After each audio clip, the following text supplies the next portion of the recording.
With its distinctive style that is inspired by the Spanish Inquisition, Blasphemous has always been on my radar since its first appearance on Kickstarter.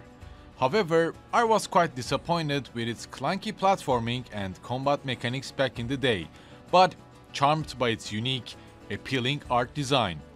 Given these circumstances, Blasphemous II not only continues this tradition, but really elevates it, improving every aspect and presenting a smoother gameplay than its prequel. Blasphemous II crafted a world that's both disturbingly cursed and undeniably enchanting. I'm Arcadenaut here, and after achieving the secret ending after 20 hours of gameplay time, by completing the game like 99% of its maps, I can easily say that Blasphemous II is one of the best experiences of 2023, and possibly one of the best modern metroidvania experiences you can ever play. The Penitent One, the silent protagonist, anchors our journey in this dark realm, as the story continues, maintaining its intricate tapestry of law and hints of ambiguous morality. Every corner of the game, every character you meet, sheds some light on the saga, pushing players deeper into its world with a cryptic narrative. Blasphemous II's world is full of reverence and brutality that is under a curse known as the Miracle, which subjects its inhabitants to endless cycles of pain and penance. That is a kind of a distorted blessing. This theme of suffering for spiritual redemption mirrors the Spanish Inquisition's intense focus on purifying the faith and eliminating the heresy. And the aspects are represented through characters draped in religious attire, referencing penitent robes or instruments of torture. And with Blasphemous II, the Penitent One is reawakened. The miracle has returned, and the new child of the miracle has been prophesied, through an innocent wish of a couple that would like to have a baby. Differing from his prequel, the Penitent One is armed with 3 brand new weapons, a giant flail-like hammer, dual blades, and a big sword, each with its own unique attacks and abilities that are available for customization. Blasphemous II is not simply a rehash of the original, but rather a sequel of the narrative that is created with an art design that is disturbing, yet charming and quite memorable. Those who merely skim the surface of this cursed world might miss out on its nuances, but for those who immerse themselves, the narrative unfolds like a gothic novel, filled with tragedies, epiphanies, and the moments of profound introspection.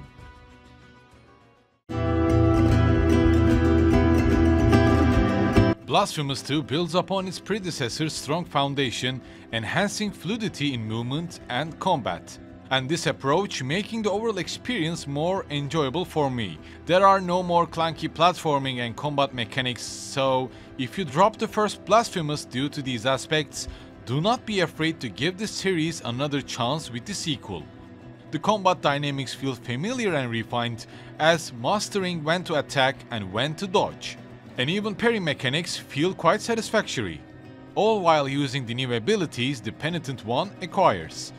Supernatural abilities that are called prayers and chants can deal elemental damage to your enemies. You can use the weapon arts of your weapons, bring out the flames of your flail, doing thunderous fast attacks, or surround your blade with blood while healing yourself. Blasphemous II offers a lot that would help you to customize your gameplay style as well. However, it also does not shy away from punishing players for their own mistakes, making every victory earned rather than given. Fluid, responsive, and unforgiving combat gives every strike a weight and consequence. The bosses are masterpieces in design, all symbolizing the different aspects, the different sides of the miracle, and the sins that people commit. They are fun to challenge, but I felt like the difficulty kind of disappears around the mid-game until the boss before the last one. All of these bosses demand players to adapt to Blasphemous II's own pace and be memorable, in terms of the narrative of Blasphemous II's as well. And of course there are attack patterns to learn, so don't get discouraged if you are stuck on a boss. Just wander around, try to discover new areas and new collectible stuff that would help you to improve and get stronger. And discovery helps a lot in Blasphemous II.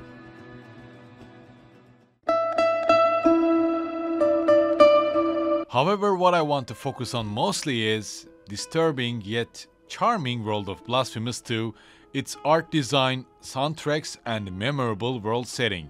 That makes this whole experience memorable and unique. I think it's a treat. Just simply Blasphemous 2 is indeed a treat. The detailed pixel art environments and characters that come alive with the animations, together with the gloomy, beautiful yet disturbing ambience, combined with a hauntingly beautiful soundtrack, creating an immersive experience. Blasphemous 2's narrative is both its strength and its enigma.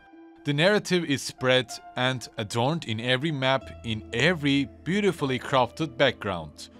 The deep lore of Blasphemous 2 can sometimes be overwhelming, sometimes a little bit cryptic even, but always captivating.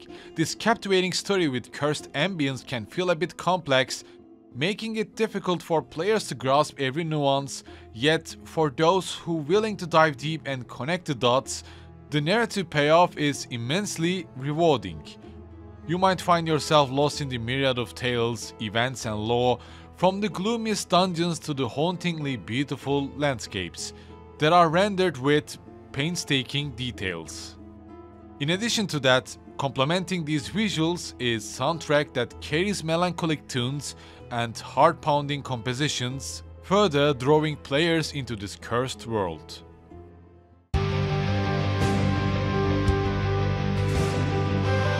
If I were to go back to the inspiration of Blasphemous 2, the Spanish Inquisition, which began in the late 15th century, was a fervent religious movement to convert or expel Jews, Muslims and other non-Catholics from Spain.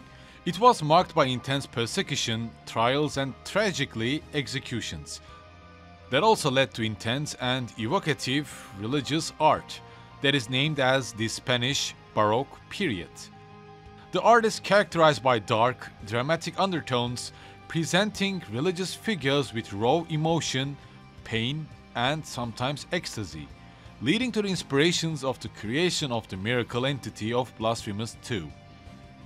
The portrayal of Blasphemous II by the protagonist, the penitent one, and his quest, his journey of atonement through a distorted, surreal world can be juxtaposed with the Baroque works of this era.